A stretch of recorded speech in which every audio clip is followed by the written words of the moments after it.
कराची की भैंस कॉलोनी में गुज़िश्ता रोज़ मियाँ बीवी को कत्ल करने वाले 2 मुल्जिमान गिरफ्तार कर लिए गए हैं। पुलिस के मुताबिक इब्तदाई मालूमात के मुताबिक वाक़या आज़ादी दुश्मनी का शाखसाना मालूम होता है। मज़ीद क्या कुछ सामने आया है बताएंगे डॉन न्यूज़ के नुमाइंदे मोहम्मद बिलाल हमारे साथ मौजूद हैं। जी बिलाल, बताएगा।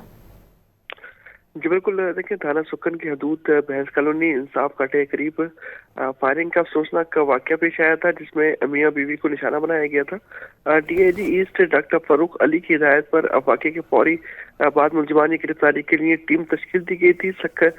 सुकन पुलिस ने टेक्निकल और इंटेलिजेंस बुनियाद पर कार्रवाई करते हुए चंद घंटों में 2 मुलजिमान को गिरफ्तार किया है। गिरफ्तार मुलजिमान की शनाख्त दिदार और अली हैदर के नाम से हुई है। इब्तदाई तफ्तीश के मुताबिक मुलजिमान ने अपने दीगर साथियों को हमरा ज़ाती रंजिश की बिना पर मियां बीवी पर फायरिंग की, जो कि दौरान इलाज दम तोड़ गए थे। मुलजिमान की गिरफ्तारी के लिए पुलिस की जानिब से मुख्तलिफ मकामात पर 2 छापे मारे गए, जबकि सुकन पुलिस ने वाक़े का मुकदमा भी दर्ज किया गया है। पुलिस की जानिब से कहा गया है कि मुलजिमान के दीगर साथी भी इस वारदात में मुलव्वस है, उनकी गिरफ्तारी के लिए भी छापे मारे जा रहे हैं। जी बहुत शुक्रिया आपका बिलाल।